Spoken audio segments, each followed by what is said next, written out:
asking you, do you have a place that you love? Do you have a place? Just yell out some of your favorite places. Places you've been. Parks, backyards, elementary school playground.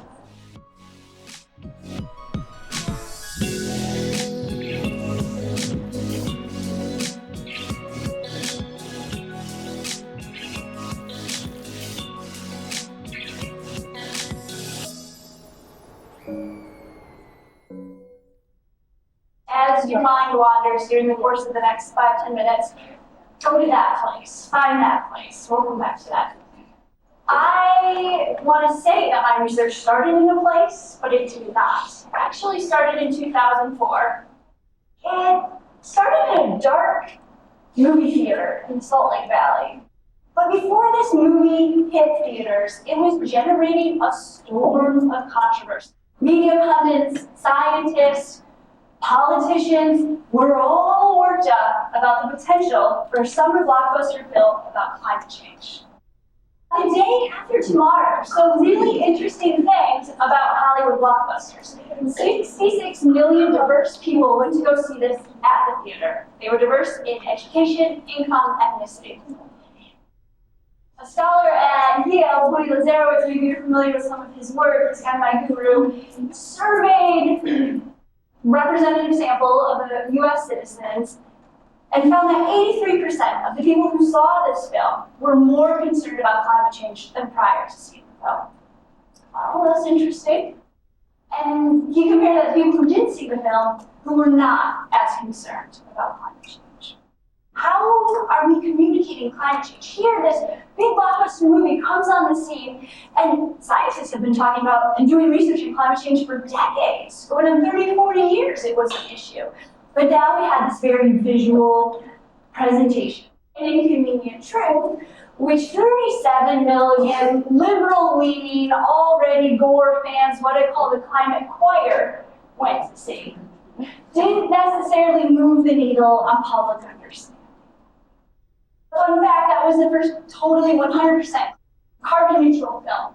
I was a graduate student in the Salt Lake Valley wondering how come we're not talking about climate change? Why don't we have good empirical research on the way we're communicating with very complex scientific issue? So I started a little project then, and it has grown, collecting all the empirical research on climate communication. This is just climate communication. This isn't climate science. And it really is interdisciplinary. It sits at the nexus of rigorous social science and righteous social action. So it's a great diversity. We can slice and dice it a dozen different ways. I want to start with a few things that just don't work, like don't try, like sound. And you've already mentioned several of these today. The first being fear kills. We have a finite pool of worry. Work in psychology has told us that humans can only worry about a certain number of things. So when we get these cataclysmic predictions, when we get these fear messages, and then we walk outside and the birds are chirping and everything's fine, and we've shoveled all that snow away, we're okay. It leaves our frame. For 100 years, journalists have been trained to balance their news story. You get one side of the issue, get the other side. Well, today we have 97% of accredited, trustworthy, reliable scientists agree that humans are altering the climate system. And yet, when you open up a newspaper story, you've got one side of the story and it's arbitrarily balanced with the other side. Journalists are just doing their job. They want to remain unbiased, objective. But what we have is a total disconnect, which makes this story look way more controversial than it actually is, doing a disservice to the public. Technical and scientific language is important, period. But if you don't speak it, it's jargon. And you're not going to overcome the hurdle to speak that language. So we have, and again, I'm talking about large general audiences who don't engage, and it keeps the climate story quarantined to the physical sciences or international policy wonks, and it leaves the everyday person out of it. Predictions couched in uncertainty, tremendous climate models, Lots of great research on what the future might look like. Might. One of my favorite studies looked at words from the IPCC report and said, when the public sees the word consensus, they think it's an opinion. When they see the word likely, they think it's not going to happen. So we've got this big disconnect. And now finally, references to animal and people far away don't have any lasting power. Cue the polar bears stranded on the ice floe, starving alone, and then we go back to our everyday. So this got me thinking, there's a bunch of things that don't work. But when I travel the memories of my mind and some of the magical moments of my life, they all happened in a place. There's a place, I can picture that place, like I was with people I love. So let me come back to, again, places you love. Have you been able to visualize it? Can you see it? Is it close by? Is it far away? One of my favorite places is Rocky Mountain National Park. The lodgepole and ponderosa pines of the Southern Rockies. Has anyone been or traveled maybe through that area? So this used to be really tall green. These are iconic trees that characterize the Southern Rockies ecosystem. And the picture doesn't give it justice, but they are turning red. And that is happening because of pine beetle infestation. Now, there are 27 different varieties of pine beetles living in all states. And I mean, honestly, they've been living in these trees for centuries. The problem is that their life cycle has accelerated with climate change. So here's our little buddy, the beetle. In July, next month, that beetle finds a buddy, and they mate. And by August, they have laid their eggs under the bark of the tree. Happens every year, happens in almost every tree. Not a big problem, because come winter, those larvae that are nesting there can freeze off.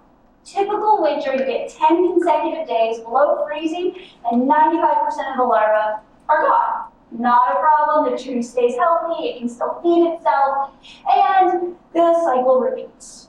Well, what we're starting to see in the Southern Rockies is that the life cycle has accelerated to the point that you might have 3 of these cycles in a year. I mean, you aren't getting those 10 consecutive days below freezing to kill off the larva. So instead of 95% dying off, it's 95% procreating, killing the trees. Within about 9 months of that initial infestation under the bark, the tree is dead. Now, this is a real problem for people who manage public lands. They can't have timber that is dead anywhere their visitors stop, stand, or sleep. Come back to that in a minute. So I was lucky enough to be working with the Park Service when Senators John McCain and Senator Udall came to Rocky Mountain for a special subcommittee hearing on natural resources. They were going around, Rangers Ben Babowski, who's the chief of natural resources at the time, telling them these are some of our climate impacts. These are the invasives that we're seeing. This is what happens when rock glacier ice melts. This is how habitats are being fragmented for wildlife. And this is the pine beetle infestation. The next morning, the headline of the Denver Post, McCain says, every citizen in America should see what's happening here.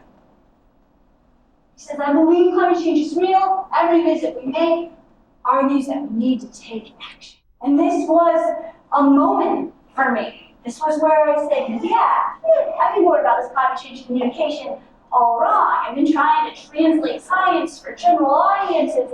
It's like, what if I could recreate the McCain experience? I continued my work and I got a phone call, just serendipity, from some friends who were planning a national professional conference in Denver. He said, hey Jess, you're still doing that work with the national parks, right? I'm like, oh yeah. Right. Well, can you get us in for free? And I could, and I was like, I'll let you in if you'll sign this little research waiver and let me make your field trip participants part of an experiment. So I got to have my McCain experiment, where we took 20 people.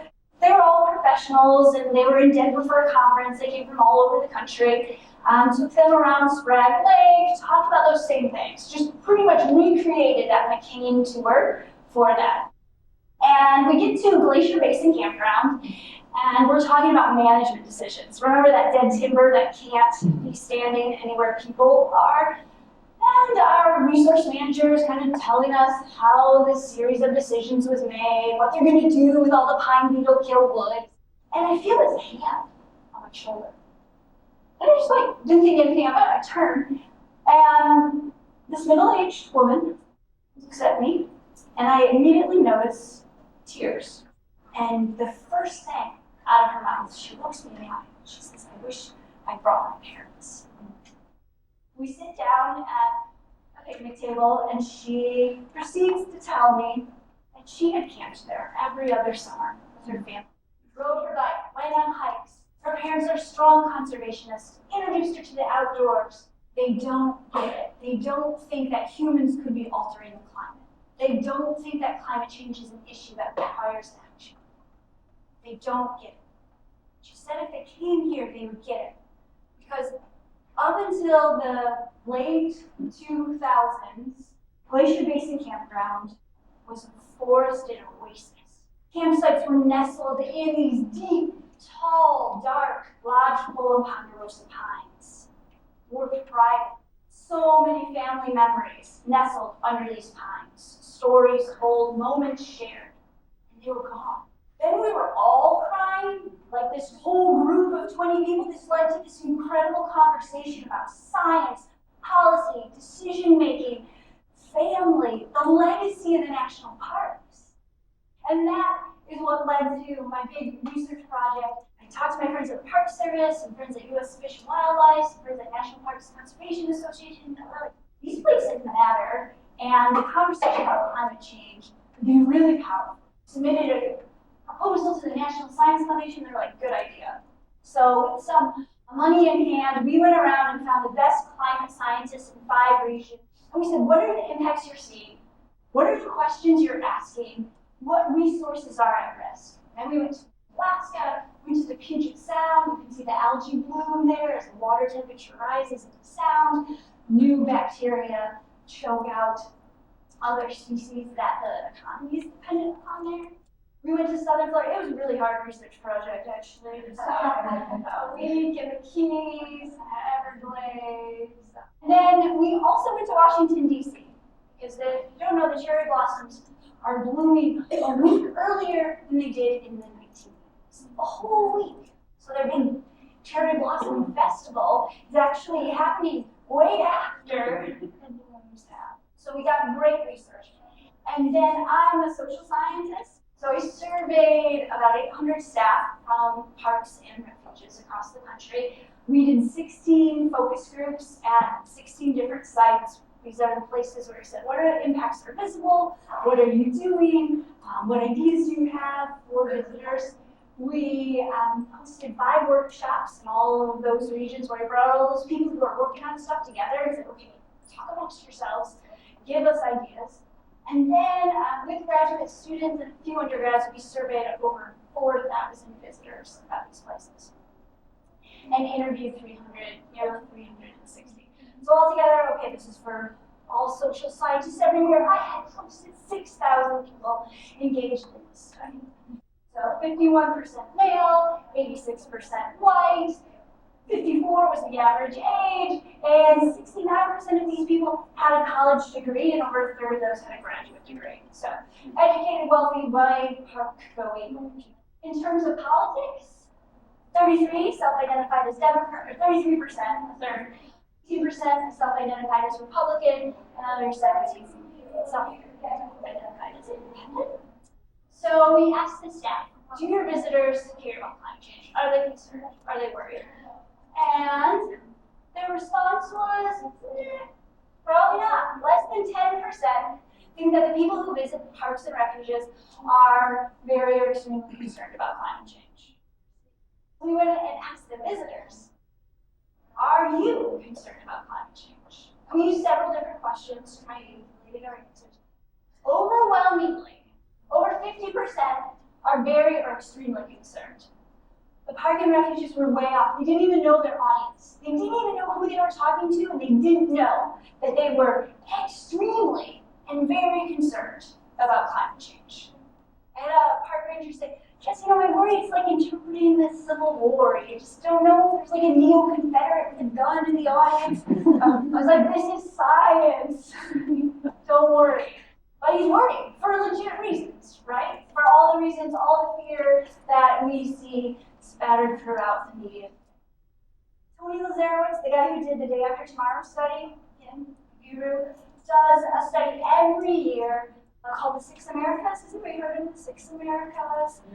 New session.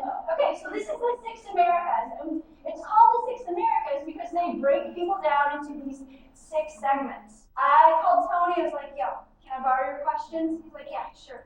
So we used the same survey when we surveyed the people in the parks and refuges to see, are they like his representative sample of U.S. citizens? And what do you think? Same? You know, the white one. They are different. They are significantly, statistically different. The people who visit parks and refuges overwhelmingly are alarmed. They skew farther down on this spectrum and more concerned. So we've got people who are concerned. They care. They're worried. I'm interested in place. And so we took questions from another scale on place attachment. We said, isn't this place special to you? Yeah, 80% agreed or strongly agreed that this place is special. No significant difference if it was their first time visiting there. Have you ever been to a place for the first time? You said, this is my place. Yeah, it happens. Those places are special, meaningful.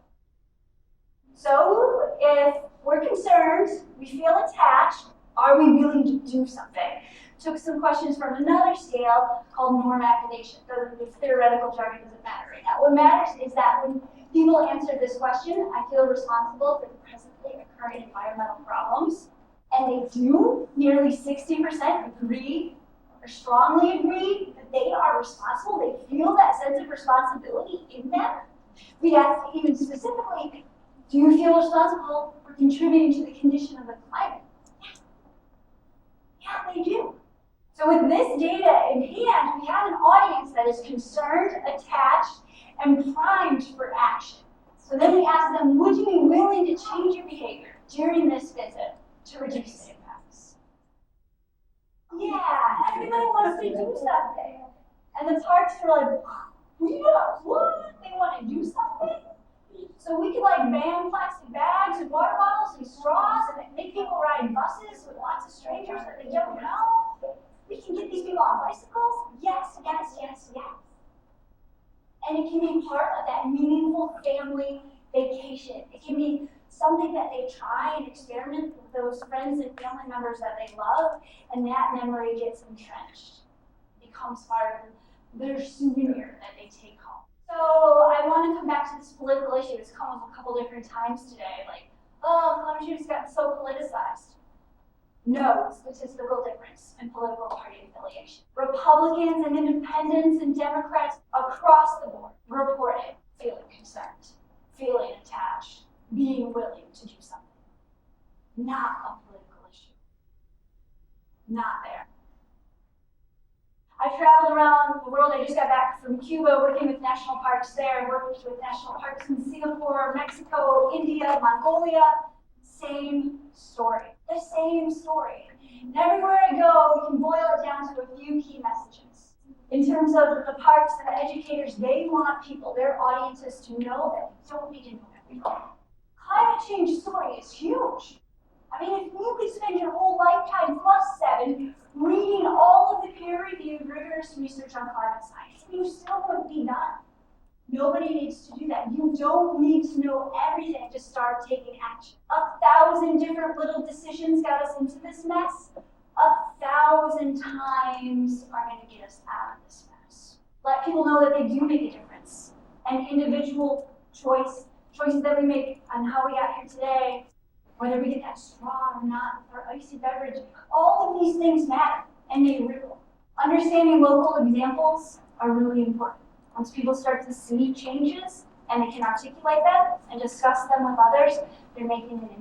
And most importantly, at least important for me, is having this connection in place. From one of my favorite science communicators on this big, beautiful blue planet, no one will protect what they don't care about, and no one will care about what they have never experienced. Get out this summer and get to that place and love it and share it.